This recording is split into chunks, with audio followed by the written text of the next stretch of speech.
Bienvenue sur cette nouvelle vidéo où nous allons parler de nouveau des éléments.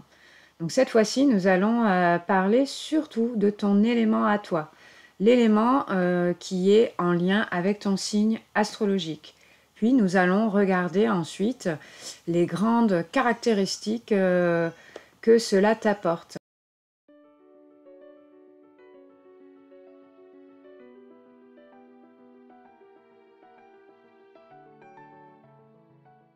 Voilà, donc pour rappel, les éléments naturels de notre planète Terre, donc c'est évidemment du coup la Terre. Il y a aussi l'élément eau, l'élément feu et l'élément air. Donc suivant l'élément qui appartient à ton signe, cela va te donner des grandes directions par rapport à ton caractère.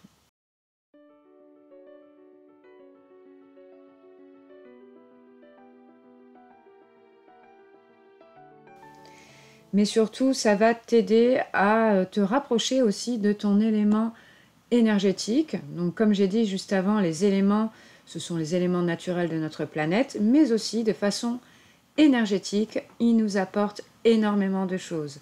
Si tu n'as pas regardé la playlist que j'ai fait à ce sujet, je t'invite à aller regarder dans mes playlists mes vidéos sur chaque élément.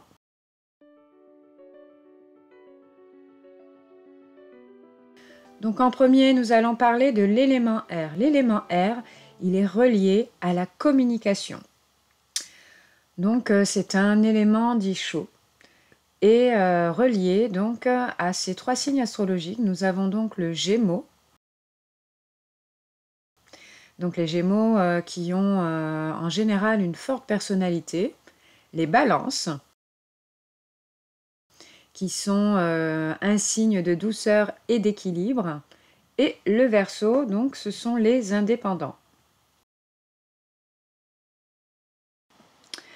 Donc les personnalités qui sont régies par l'élément air, en général, ce sont quand même des grands indépendants. Ce sont des êtres qui souhaitent être libres et qui ont un sens du relationnel assez développé. Donc ce sont des êtres naturellement assez sociables. Ils aiment s'instruire et tout comprendre. Ils sont très curieux. Ce sont aussi des intellectuels qui aiment se cultiver, apprendre tous les jours, mais aussi s'intéressent, sont curieux des autres et de leur fonctionnement profond. C'est un élément aussi qui donne des personnalités assez sanguines. Donc ce sont des personnes qui peuvent partir assez au quart de tour, mais pour autant qui derrière sont assez dynamiques dans leur façon d'être. Lorsqu'ils ont envie de faire des choses, lorsqu'ils ont un objectif, ça va être des personnes très très dynamiques. Voilà, bon bien sûr, il faut que ce soit des objectifs qui leur parlent. Sinon, pour certains signes comme le Gémeaux, ça va plutôt être à reculons. D'ailleurs, c'est aussi quelque chose qui se vérifie chez la Balance et le Verseau.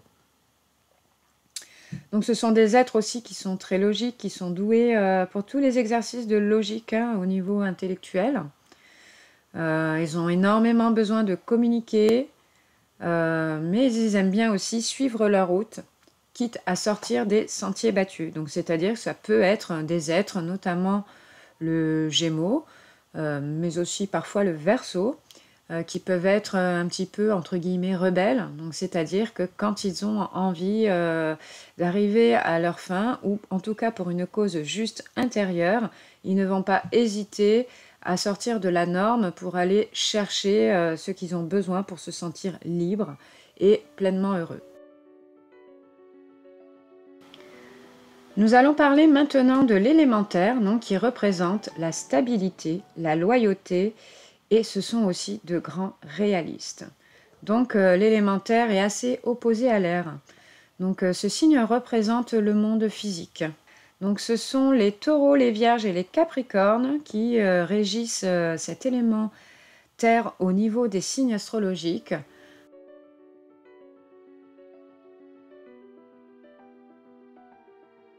Donc ce sont des personnes qui ont besoin de concret et que les choses soient assez carrées, claires, précises.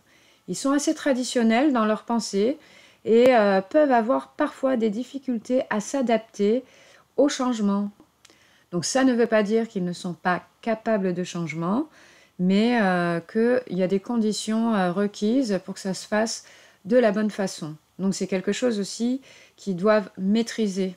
Donc ils ont un besoin de contrôler tout ce qui se passe autour d'eux, pas dans le sens je veux tout contrôler, mais dans le sens gérer la situation, être dans la gestion complète de sa propre vie et de ses propres choix.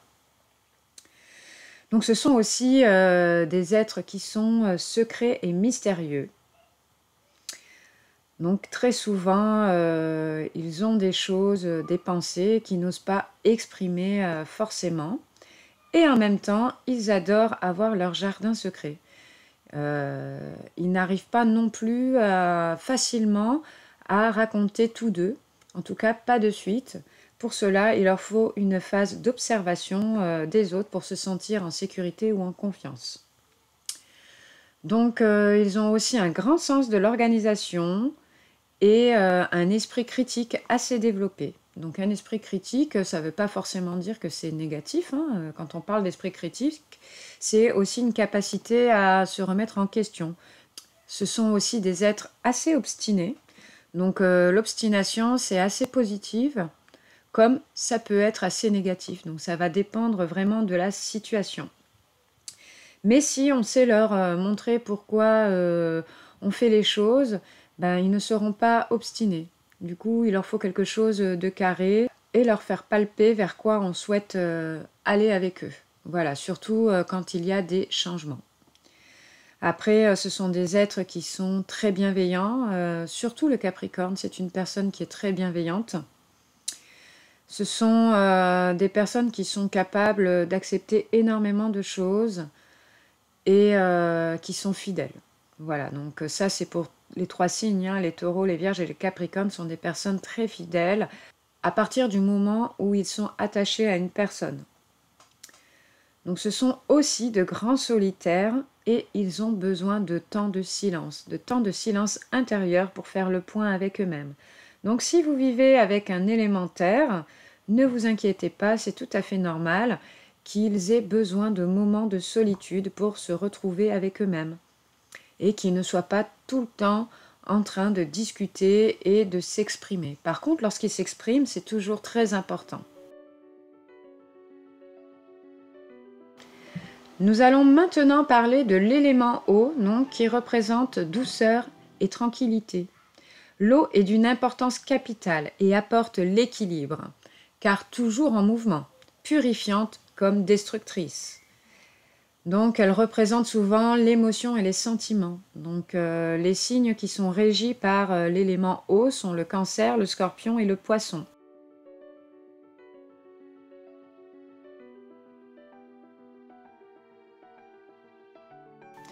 Donc ce sont des personnes qui sont sensibles, chaleureuses et empathiques.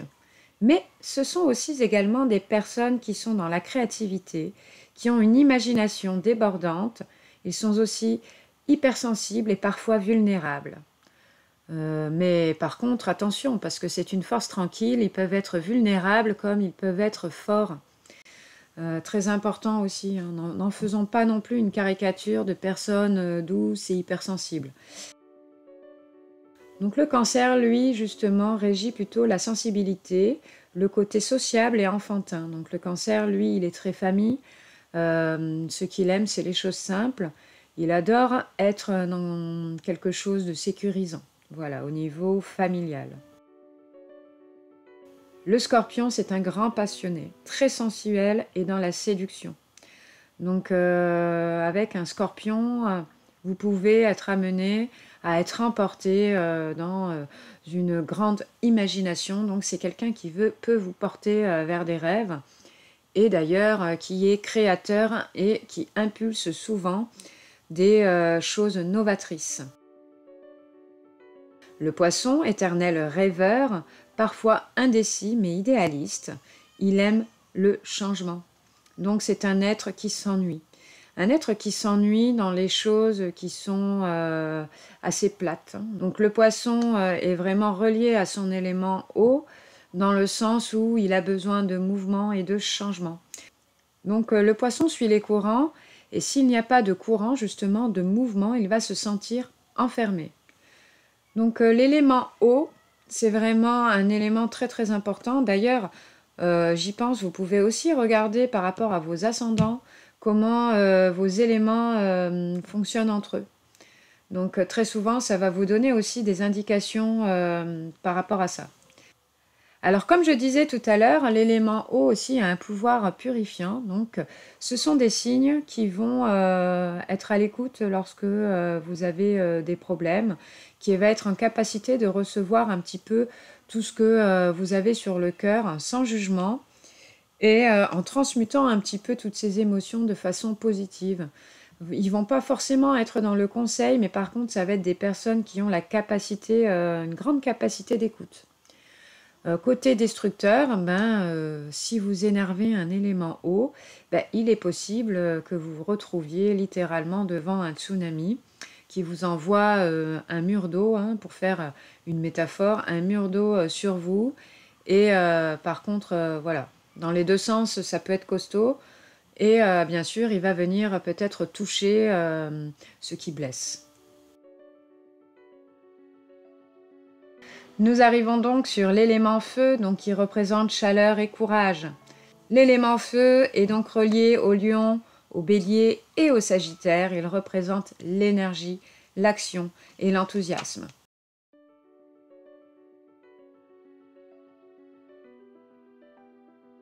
Ces signes-là, ces signes qui sont reliés à l'élément feu, sont vraiment des personnes qui sont dynamiques dans l'action, très courageuses, et qui ne vont pas par quatre chemins dans la vie. Quand ils veulent quelque chose, ils vont l'avoir, ils vont tout faire pour y arriver. Ce sont aussi des personnes qui se démoralisent que très peu facilement et qui ont une capacité de résilience assez développée.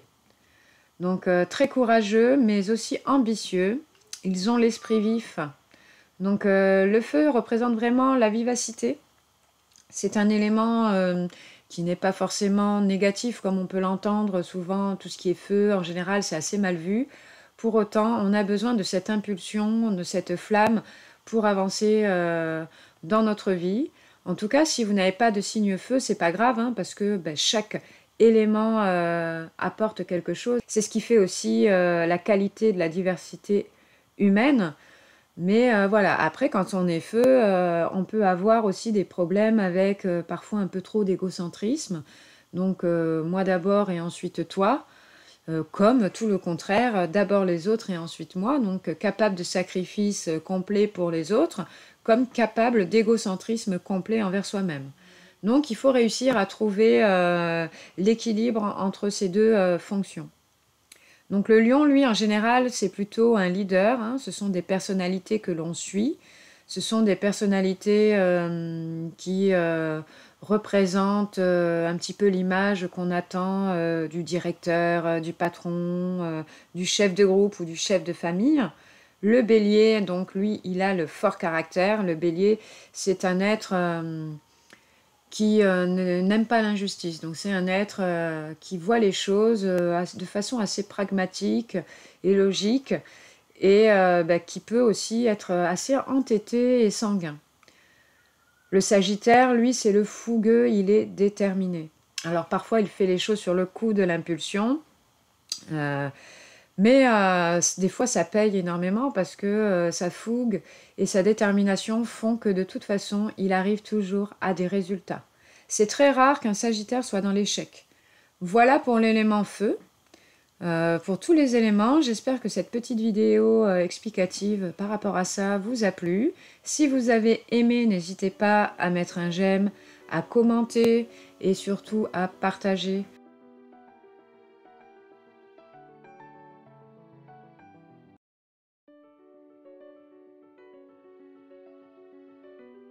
À très bientôt, j'espère.